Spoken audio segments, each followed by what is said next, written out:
अस्सलामुअलैकुम, I am Shaista and you are watching Javed classes. तो चलिए आज का हमारा वीडियो स्टार्ट करते हैं। आज का हमारा टॉपिक है फंक्शंस ऑफ मैनेजमेंट। तो पिछले क्लासेस में हमने meaning, features, advantages and importance and objectives जो है वो मैनेजमेंट के देख चुके हैं। आज का टॉपिक है हमारा फंक्शंस ऑफ मैनेजमेंट, है ना। मैनेजमेंट के क्या क्या काम है। तो प्रीवियस वीडियोस में हमने शॉर्ट में देखा था कि मैनेजमेंट बहुत सारा काम करता है। तो बेसिक जो फंक्शंस है मैनेजमेंट के वो 5 है: planning, organizing, staffing, directing and controlling, है ना। तो एक एक करके इन्हीं के बारे में हम लोग पढ़ेंगे। तो पहले जान लेते हैं थोड़ा सा इन शॉर्ट की होता क्या है। तो कोई भी मैनेजमेंट, कोई भी ऑर्गेनाइजेशन हो, चाहे वो बिजनेस ऑर्गेनाइजेशन हो, चाहे वो नॉन बिजनेस ऑर्गेनाइजेशन हो, उनको मैनेजमेंट करने का ज़रूरत होता है ना।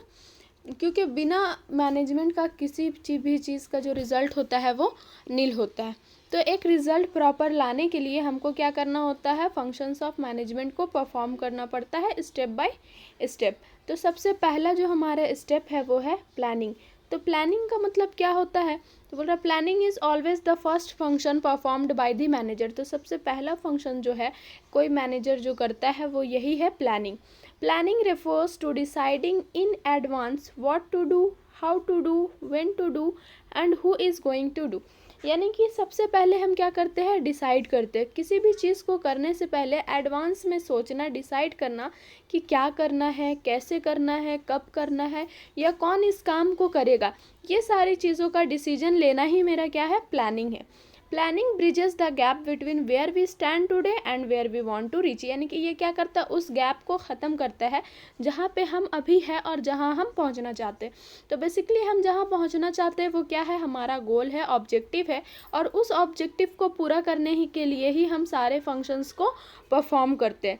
तो प्लानिंग क्या करता है, उसी गैप को ख़त्म करने का कोशिश करता है। Every manager starts with deciding in advance the objectives of enterprise. तो हर एक मैनेजर जो है एडवांस में ये सोचना शुरू करता है कि हमारे एंटरप्राइज का ऑब्जेक्टिव क्या है and how to accomplish this objectives, और किस तरीके से हम इन ऑब्जेक्टिव्स को अकॉम्प्लिश करेंगे, यानी कि इन ऑब्जेक्टिव्स को पूरा करेंगे। तो पहले हम ऑब्जेक्टिव्स को डिसाइड करते हैं, फिर हम उन ऑब्जेक्टिव्स को पूरा करते हैं।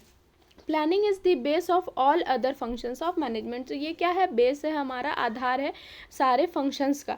यानी कि इसी के ऊपर, जैसे है तो एक घर बनाते हैं तो घर बनाने से पहले भी हम क्या करते हैं, उसका बेस बनाते हैं, उसका नींव बनाते हैं। उसी तरीके से मैनेजमेंट करने के लिए भी उसका बेस का काम, एक नींव का काम जो है वो हमारा प्लानिंग करता है। तो जब प्लानिंग कर लिए हम कि क्या करना है, कैसे करना है, कहाँ करना है, उसके बाद क्या करेंगे, तो सेकेंड स्टेप में है हमारा ऑर्गेनाइजिंग, है ना।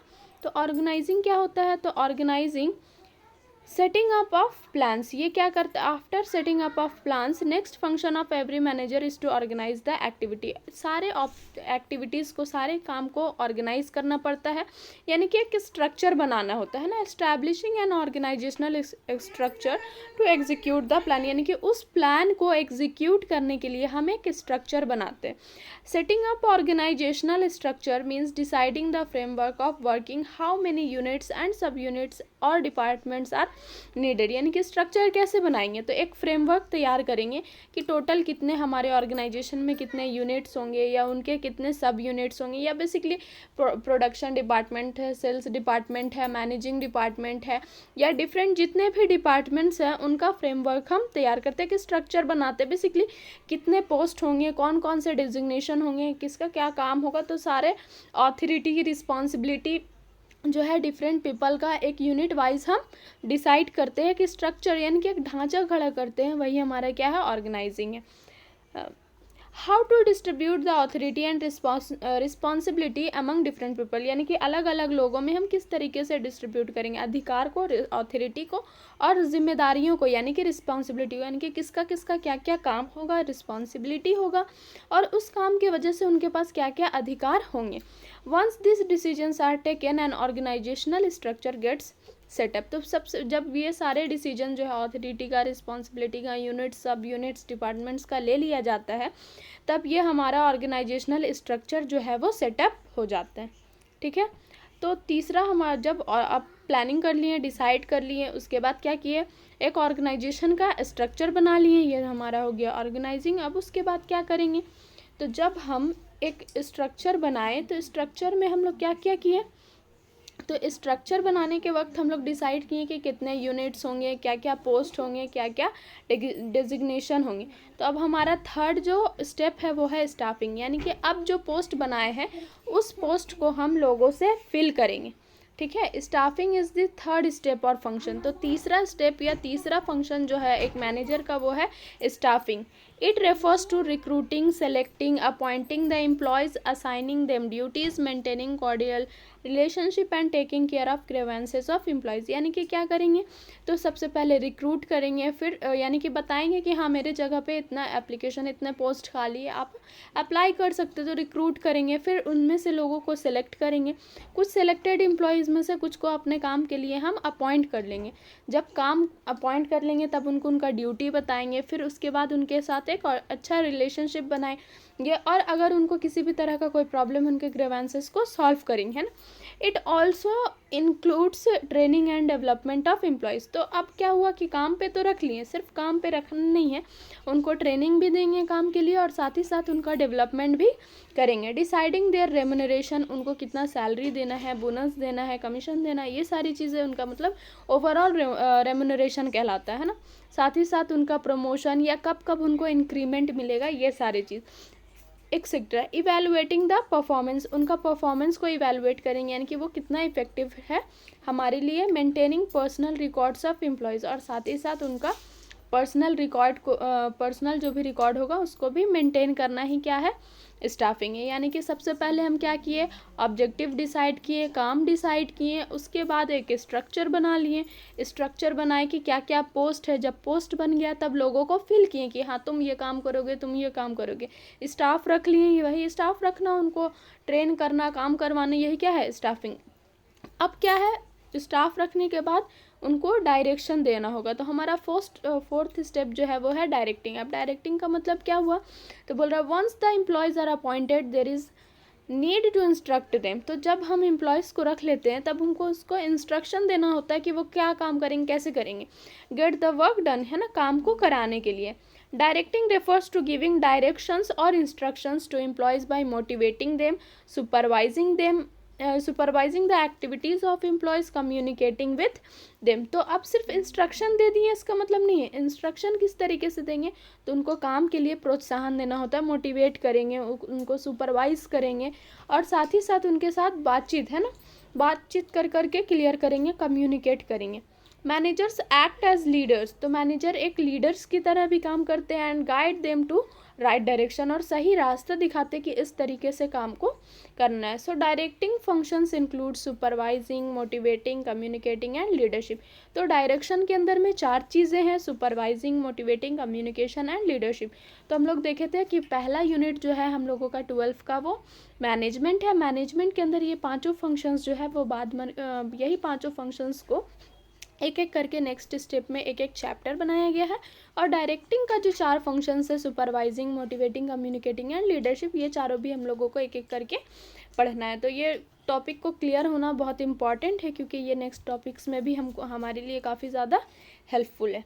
तो अब डायरेक्शन दे दिए, डायरेक्शन देने के बाद क्या करेंगे, तो हम काम को कंट्रोल करेंगे। यानी कि पांचवा और आखिरी फंक्शन जो हमारे मैनेजमेंट का है वो है कंट्रोलिंग। तो controlling is the last function of manager, manager का लास्ट फंक्शन है। In this function manager try to match the actual performance with the plan performance. तो इसमें मैनेजर क्या करता है, तो ट्राई करता है मैच करने का, किस चीज़ को, जो प्लान किए थे, एक्चुअल परफॉर्मेंस जो हुआ है उसको प्लान परफॉर्मेंस के साथ मिलाते हैं। यानी कि जब हम प्लानिंग किए थे तो सब कुछ प्री डिसाइड कर चुके थे कि क्या करेंगे, कैसे करेंगे, कहाँ करेंगे, कब करेंगे। तो जिस अकॉर्डिंग हम काम को प्लान किए थे, अब हम चेक करेंगे कि क्या हमारा काम उसी तरीके से हुआ है या नहीं हुआ। अगर नहीं हुआ है तो उसमें क्या क्या प्रॉब्लम्स है, फिर उन प्रॉब्लम्स को सॉल्व करेंगे। If there is no match between both then manager try to find out the reasons of deviation and suggest corrective measures to come on the path of plan। ठीक है, तो उसके बाद हम क्या करेंगे, करेक्टिव मेजर, अगर मान लेते हैं कि वो हमारा सेम है, जिस तरीके से प्लान किए थे और जिस तरह से रिजल्ट आया वो सेम है, तब कोई प्रॉब्लम नहीं है। लेकिन अगर हमारा जो रिजल्ट है वो सेम नहीं आया तो फिर हम रीज़न खोजेंगे डेविएशन का, यानी कि चेंजेस का, कि किस वजह से एक्चुअल परफॉर्मेंस जो है प्लान परफॉर्मेंस के अकॉर्डिंग नहीं हुआ है। और जब हमको रीज़न पता चल जाएगा तब फिर हम उसको करेक्ट करेंगे, उसको सुधारेंगे। Controlling functions refers to all the performance measurements and follow up actions that keep the actual performance on the path of plan. तो ये सारे फंक्शंस, वो सारे काम जिससे हम एक एक्चुअल परफॉर्मेंस के पथ पे, एक्चुअल परफॉर्मेंस को एक सही रास्ते पे ले आते हैं, प्लान के अकॉर्डिंग ले आते हैं, वही हमारा कंट्रोलिंग कहलाता है। तो यही 5 फंक्शंस था। तो क्या क्या हुआ, प्लान किए काम को कि क्या करना है, कैसे करना है, कहाँ करना है, कब करना है, किसके द्वारा करना है। जब काम डिसाइड हो गया, प्री डिसाइड हो गया सारा कुछ, तब फिर हम एक ऑर्गेनाइजेशन बनाएंगे। ऑर्गेनाइजिंग में क्या करेंगे, उस एक ऑर्गेनाइजेशनल स्ट्रक्चर बनाएंगे कि कितने यूनिट्स होंगे, कितने डिपार्टमेंट्स होंगे, कितने सब यूनिट्स होंगे, यानी कि एक काम का क्या होगा, किसका ऑथोरिटी क्या होगा, किसका रिस्पॉन्सिबिलिटी क्या होगा। जब ये सारे कुछ हो जाएंगे तो उस काम के अकॉर्डिंग एक प्रॉपर पर्सन को हम क्या करेंगे, अपने अंडर में लेंगे, यानी कि स्टाफिंग करेंगे, रिक्रूटमेंट सिलेक्शन होगा, जब अपॉइंटमेंट हो जाएगा उनको काम देंगे, उनके साथ एक प्रॉपर रिलेशन बनाएंगे। अब जब लोगों को भर लिए तो उसको काम करवाना भी तो होगा उन लोगों से। तो 4th फंक्शन में हम क्या करेंगे, डायरेक्टिंग करेंगे, यानी कि उनको मोटिवेट करेंगे काम करने के लिए, उनको सुपरविज़न करेंगे, उनको लीडरशिप करेंगे, कम्युनिकेट करेंगे। और जब काम हो जाएगा तब फाइनली हम उस काम को कंट्रोल करेंगे, यानी कि चेक करेंगे एक्चुअल परफॉर्मेंस और प्लान परफॉर्मेंस को मैच करने की कोशिश करेंगे। अगर नहीं हुआ होगा तो उसको प्रॉपरली फिर उनका प्रॉब्लम ढूंढ करके उसका सॉल्यूशन को लेकर आएंगे। तो यही हमारा एक मैनेजर का फंक्शंस होता है, बेसिकली मैनेजमेंट के फंक्शंस होते हैं। आई होप कि आप सबको मेरा क्लास समझ में आया होगा। अगर आपको मेरी क्लास समझ में आई है तो please like, share and subscribe guys. Thank you.